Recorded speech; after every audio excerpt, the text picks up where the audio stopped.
subscribers!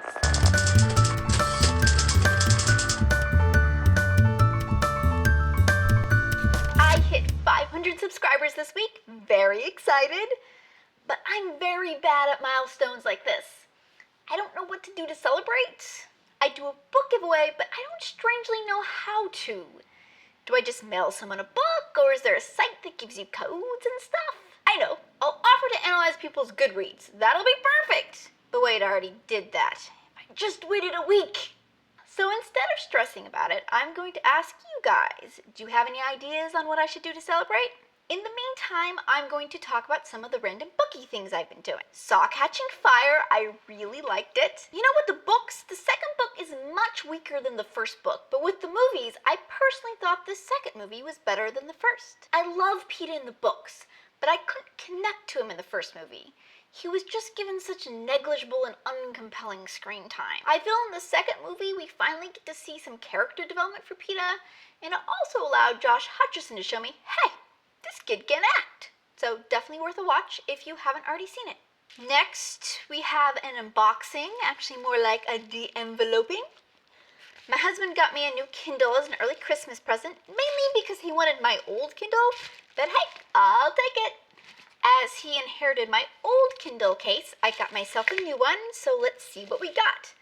I actually don't remember what design I picked, so I'll be as surprised as anybody. All right, let's see here.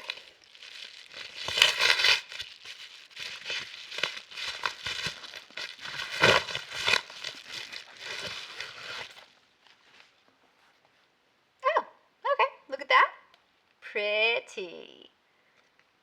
It's a belt, and it's all flowery, and it's got a zipper top.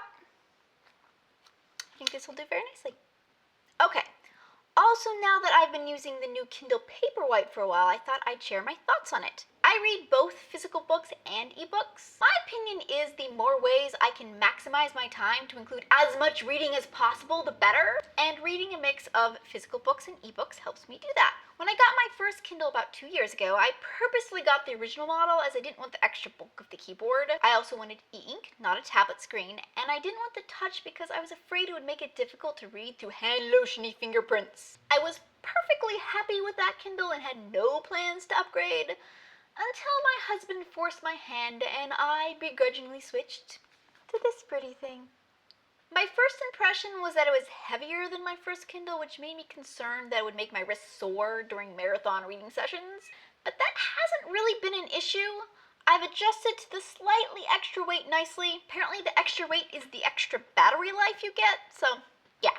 But the star of this model is the backlight. I was also concerned about the backlight messing up the e-ink and making it hard on the eyes to read, but I can honestly say I think it makes the eye strain even less, as you aren't totally reliant on local light sources. Also, the interface is really good and much more convenient for finding and downloading your books. And you know, I really haven't had an issue with the touchscreen getting greasy from fingerprints. The one thing I will say is that with my first Kindle's side buttons, all you had to do was twitch a muscle to turn a page. Now I have to lift the finger all the way inside, which is a little more work. Okay, so those are my random booky thoughts for the day. Give me ideas for how I should celebrate 500 subs. Also tell me what you thought of Catching Fire if you've seen it, and also whether you use an e-reader or not.